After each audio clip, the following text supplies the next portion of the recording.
से एक आखिरी निवेदन विनय प्रार्थना है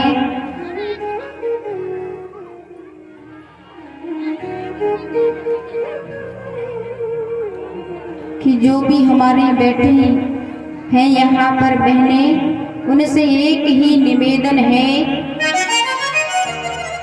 कि आप अपने पिता को किसी चीज का अधिकार दो या ना दो, लेकिन एक अधिकार जरूर देना।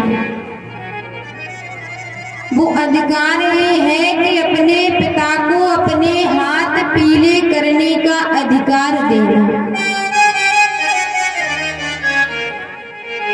अपने माता पिता से अपने हाथ तो पीले करवा लेना, लेकिन कभी भी अपने माता पिता का मुंह काला मत करवाना,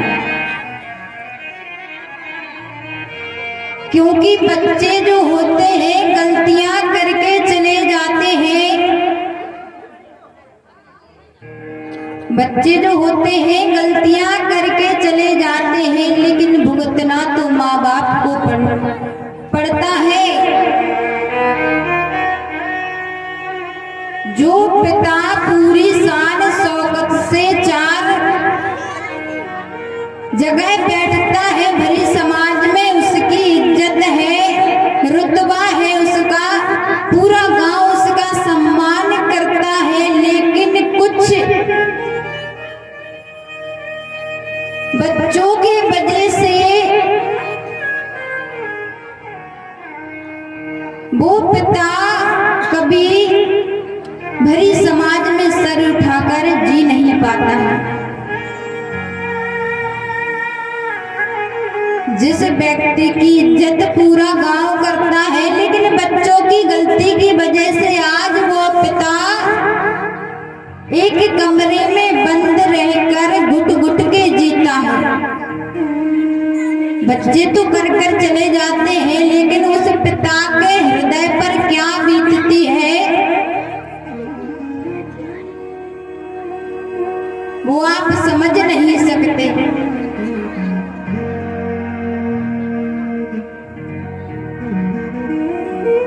और जो तुम्हारी माँ चार सहेलियों में बैठती थी, हंसती थी, खिलखिलाती थी, विनोद करती थी, लेकिन वो माँ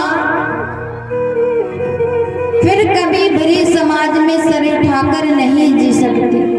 केवल किसकी वजह से? हमारी गलती की वजह से। तो बार बार यही निवेदन करती हूँ मैं इस व्यासपीठ से बहनों से कि अपने पिता से अपने हाथ तो पीले करवा लेना,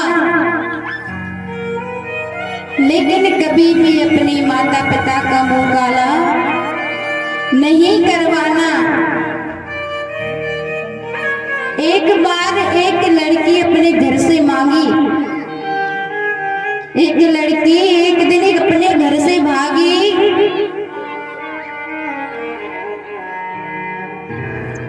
तो जब वो पुलिस थाने में आई तो उससे एक पुलिस वाले ने सवाल किया और कहा कि बेटी तुम अपने घर से बहुत कीमती सामान लेकर भागी हो। वो लड़की कहती है सच्ची घटना है ये, परिणाम नहीं बताऊंगी। वो पुलिस वाला कहता है कि तुम अपने घर से बहुत कीमती वस्तु लेकर भागी हो। वो लड़की कहती है नहीं, मैं तो घर से खाली हाथ आई थी, मैं तो अकेले ही भागी थी, मेरे पास कुछ नहीं है, मैंने कुछ नहीं लिया घर से। लेकिन पुलिस वाला कहता है कि आप अच्छे से ध्यान कीजिए, आप अपने घर की सबसे कीमती चीज लेकर भागी। लड़की कहती है कि नहीं, आप जांच पड़ताल कर लीजिए, मैं अपने घर से कुछ लेकर नहीं भागी। उस पुलिस वाले का जवाब सुनना, क्या जवाब दिया उसने? कहा बेटी तुम अपने घर से अपने माता पिता की इज्जत लेकर भागी हो। माता पिता की इज्जत से बड़ी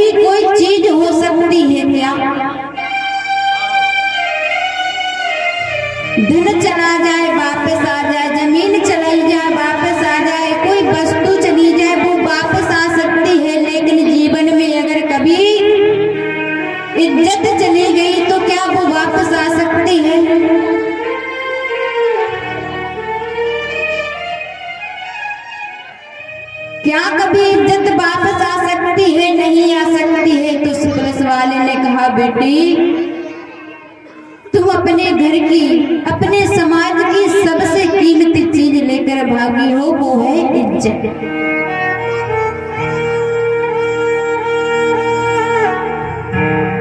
इसीलिए सभी बेटियों से निवेदन है और सभी बेटियों के और बेटों के माता पिता से भी निवेदन करती हूँ आज कि आप अपने जीवन में पैसा कमा पाओ ना कमा पाओ कोई बात नहीं है, आप अपने बच्चों को महंगी से महंगी गाड़ी दिला पाओ, खिलौने दिला पाओ ना दिला पाओ कोई बात नहीं है, लेकिन अपने बच्चों को संस्कार जरूर देना। अगर बच्चे को महंगी खिलौने नहीं मिले या कोई वस्तु नहीं मिली तो वो कुछ देर के लिए रोएगा,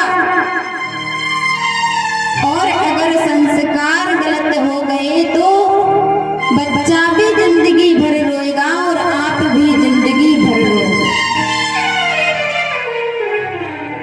तो सबसे महत्वपूर्ण काम यही है कि अपने बच्चे को अच्छी गली धरा देना।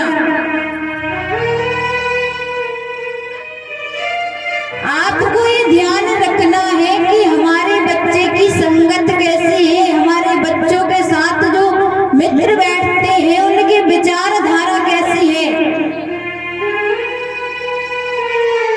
और आजकल क्या होता है, थोड़ा सा ही फोन बजा और बच्चे उठकर चले जाते हैं। तो उनसे पूछो, बात करो कि ऐसा कौन सा मित्र है तुम्हारा जो तुम हमारे सामने बात नहीं कर सकते। और सबसे बड़ा मित्र होता है बेटे का, वो होता है पिता।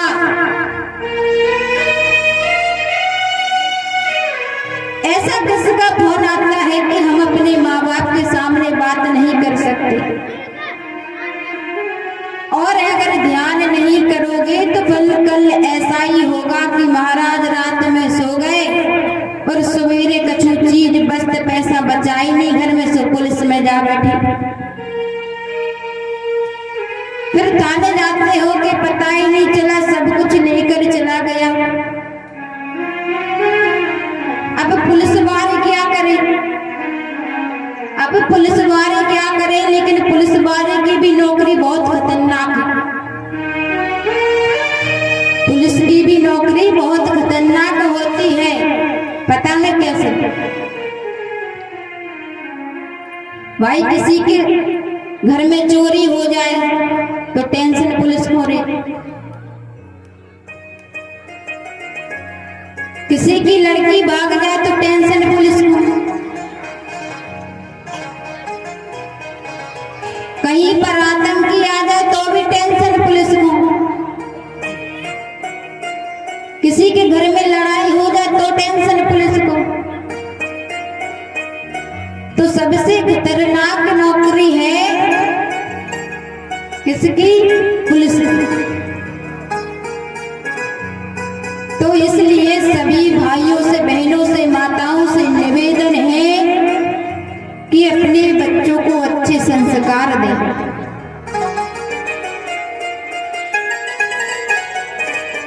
उनकी शिक्षा पर ध्यान दें, उनके आचरणों पर ध्यान दें, उनकी संगत पर ध्यान दें।